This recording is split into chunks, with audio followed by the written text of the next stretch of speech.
Depuis Kinshasa, la capitale de la République démocratique du Congo, je me fais le devoir de donner l'information suivante à vous les compatriotes qui vivez ici à Kinshasa, au pays, ainsi qu'à ceux qui vivent à l'étranger. À la suite de l'éruption volcanique du Nyiragongo le samedi 22 mai dernier et qui a eu comme conséquence d'obliger près de 400 000 habitants de Goma de quitter la ville, il s'est créé presque instantanément en Belgique une dynamique de solidarité avec les populations sinistrées de Goma appelée SES Goma 2021. Comment cela est-il arrivé? Dès que l'éruption du volcan Nyiragongo a commencé et que les populations de Goma ont commencé à fuir leur maison, en Belgique, une information a commencé à circuler dans les réseaux sociaux appelant à la mobilisation pour une collecte de biens pour les sinistrés de Goma. Elle était initiée par des associations de Congolais de Belgique qui avaient des connexions avec des associations et ONG opérant au Grand Kivu. Un groupe de travail s'est réuni autour du trio Didier Mouzalia, Floribert Beloko et Kantz afin de formaliser l'action. Ce groupe était entré en contact avec l'ambassade de la République démocratique du Congo à Bruxelles et avait écrit au ministère belge de la Défense pour obtenir un avion cargo qui pourrait transporter les dons vers Goma. Des curés congolais de Belgique avaient été contactés pour trouver un lieu où pouvaient être entreposés les dons. Les médias congolais en ligne de Belgique relayaient déjà l'information. Il s'agit des Amis de Wechi International, de Télé Tchangou ainsi que de l'info en ligne des Congolais de Belgique avec comme lien Chekfita News et congolaisdebelgique.be.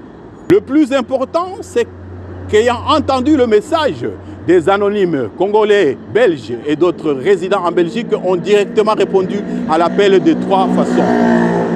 1.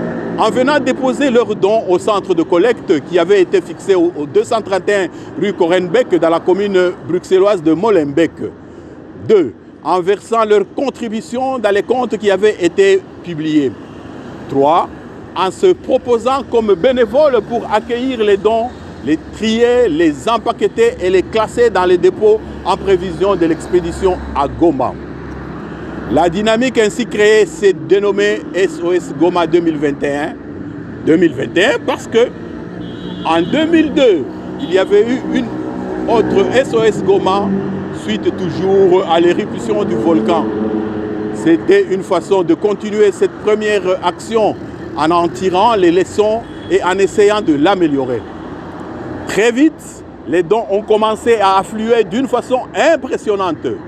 Et hier, en quittant Bruxelles, il y avait déjà des centaines et des centaines de cartons de dons. Plusieurs tonnes. Afin de rassurer tous ces milliers d'anonymes qui ont répondu au message d'appel à la solidarité avec les compatriotes de Goma, nous, les médias en ligne congolais de Belgique, avons décidé de descendre à RD Congo en éclaireur et aller à Goma assister à l'arrivée de l'avion cargo que le ministère belge de la Défense mettra à disposition de l'action SOS Goma 2021, couvrir la remise de ces dons aux associations locales partenaires et assister aux premières distributions aux victimes de l'éruption du volcan Nyiragongo. Et d'autres médias de Belgique, nous s'ouvrons à Goma pour couvrir ces grands événements. C'était depuis Kinshasa, pour vous, Chekfita, pour l'info en ligne des Congolais de Belgique.